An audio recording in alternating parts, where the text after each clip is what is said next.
সকল এই অপপ্রচার আমাদের বিরুদ্ধে করা হচ্ছে তার প্রতিবাদে আমরা কারিগরি ছাত্র আন্দোলন বাংলাদেশ সারা বাংলাদেশের সকল পলিটেকনিক ইনস্টিটিউটকে নিজ নিজ জেলার গুরুত্বপূর্ণ পয়েন্টে বিক্ষোভ মিছিল এবং অবস্থান কর্মসূচি পালন করতে বলেছি।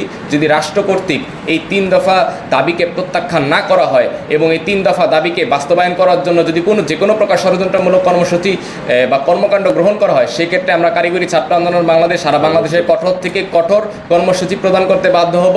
প্রয়োজনে আমরা কারিগরি শিক্ষার্থীরা অসহযোগ আন্দোলনের ডাক দিব। আমরা দেখেছি যে ওনাদের পক্ষ থেকে বলেছে যে আপনারা ওনাদেরকে হুমকি দিয়েছেন বা হত্যার হুমকি দিয়েছেন, এরকম অভিযোগ তারা করছে, সেই বিষয়ে কি বলবেন?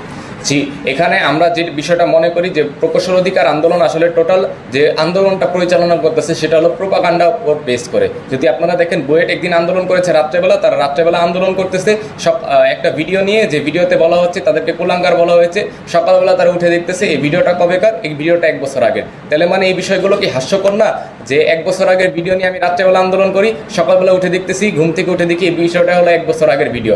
আসলে টোটালটাই প্রোপাগান্ডা তৈরি করার জন্য, শিক্ষার্থীদের বিভ্রান্ত করার জন্য এবং আমাদের দেশকে বিভ্রান্ত করে এই আন্দোলনের মাধ্যমে বা সরকারকে জিম্মি করে একটি অবৈধ অধিকার, অবৈধ উদ্দেশ্য হাসিল করার জন্য আসলে তারা এই জিনিসটা করতেছে।